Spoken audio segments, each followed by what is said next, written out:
Father Dragos, tell us, what do you think the impact of the coronavirus is having on religious practice and observance as you're an Orthodox priest? So to me, one of the impacts has been at this level of rediscovering or reassessing what is essential in our life as people of faith, but also as people living in society as people of faith. So that's one thing. The other thing has been obviously that everything has shifted online in terms of services. We are in a way more connected than we ever were, and with people that possibly during sort of normal working hours, as it were, would not have had access to services or to common prayer. A lot of the people that I used to meet in church when we talked, and I everything that I say is really through the lens of the parish that I serve in. That's my main interaction with sort of the world at large at this time in terms of religion and faith and the practice of it. But a lot of the people that I used to talk to, I used to see every 2 or 3 weeks or maybe once a month, and they were saying, I can't come to church more often because I have to work.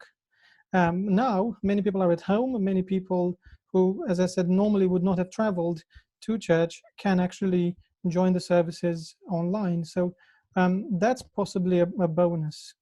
So what does that mean practically? Because obviously there you are at home, and are you, how does the practice of the Orthodox ritual work? Because people can't take the body and the blood of Christ sitting at home. I actually had a conversation about this with a professor from Romania in an online meeting, and I told him that I think we need to start developing in the Orthodox Church, and this might actually sound a little bit on the sort of on the fringe, but I told him that I think we need to start developing a theology of communion that is a little bit more communitarian. In the Orthodox Church, a lot of the prayers, a lot of the focus is on my personal encounter with God or with Christ in communion. And it's linked with this theology of deification, of theosis, and which is part of a personal journey and personal transformation. But I think what we're experiencing now, particularly with people who find it very difficult because they cannot receive communion, is a symptom of this almost egotistical theology of communion. I am partaking of the body and blood of Christ, but I never do this alone, and I think we should change the way that we do it. I think that we should change the theology that my partaking of communion is dependent on the next person or the person after me partaking in communion. It's also dependent on those who do not partake, because not everybody partakes in the Orthodox Church. The irony is that this isolation, this social isolation, is actually fostering a communitarian response. I agree very much. Yes, I think it forces us in a way to think about the bonds between us, and in a way to be to sort of stand together at this difficult time in the things that we miss, in the things that we lack. I mean, I from my perspective, I want to say that it doesn't feel normal in a way to be almost the only one partaking of the chalice.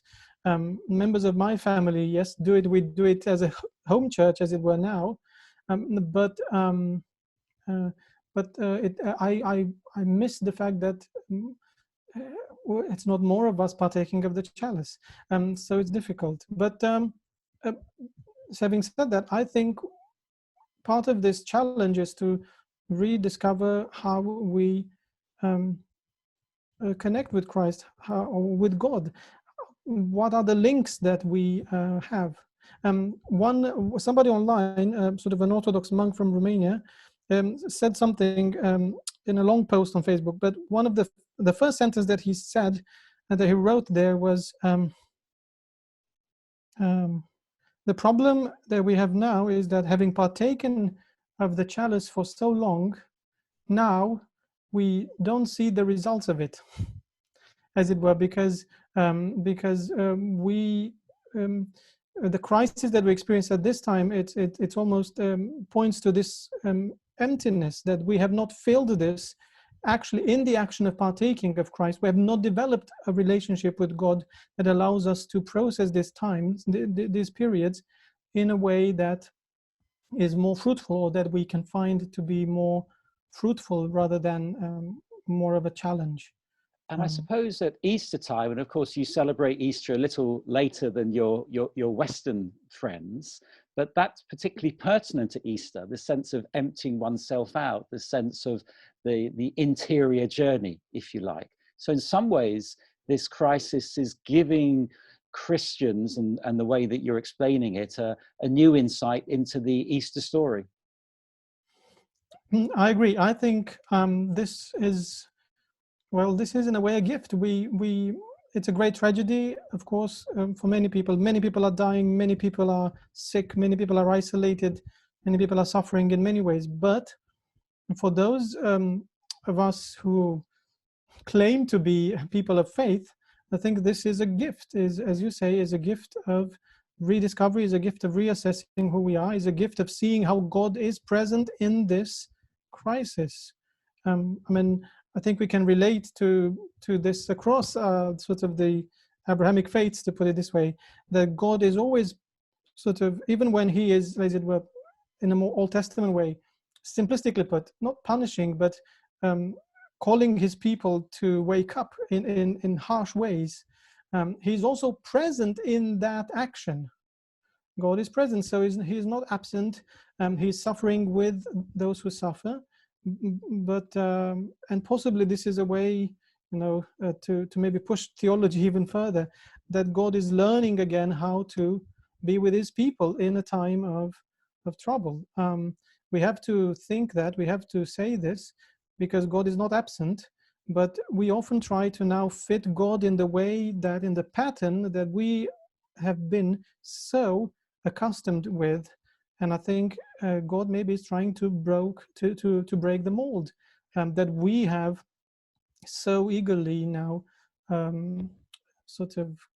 we created it, and we can't seem to let go.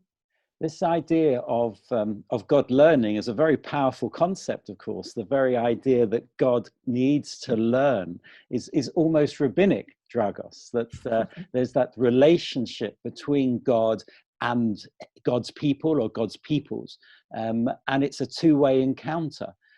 So that need to learn is a really interesting idea. I'd like to move, as we draw to a close, how you minister to people during this period of isolation. And you talked about suffering, but I'm thinking particularly those people who are grieving, or people who are worrying about family and loved ones who are ill at this time. And generally, are you able to minister and support your parish and your community, isolated as you are at home? Yes. Well, I've received a lot of messages from people who are joining the services online, whether we use Zoom or we use just sort of a kind of a podcasting app to broadcast prayers or services. A lot of people have sent messages saying, this is so helpful, it really makes a difference, thank you for setting all this up. So on the one hand, just keeping prayer going and allowing the space for people to join in that sort of river of prayer, as it were, helps. Secondly, a lot of people have texted me. I've rejoined Facebook after about 3 years, just because of this situation, to be able to connect better with people in my parish, or people who I know, and some of them are in Romania, where I'm from, have emailed me or texted me, messaged me about some being sick over there because they traveled before Easter there, this was still possible. Some here in the parish. So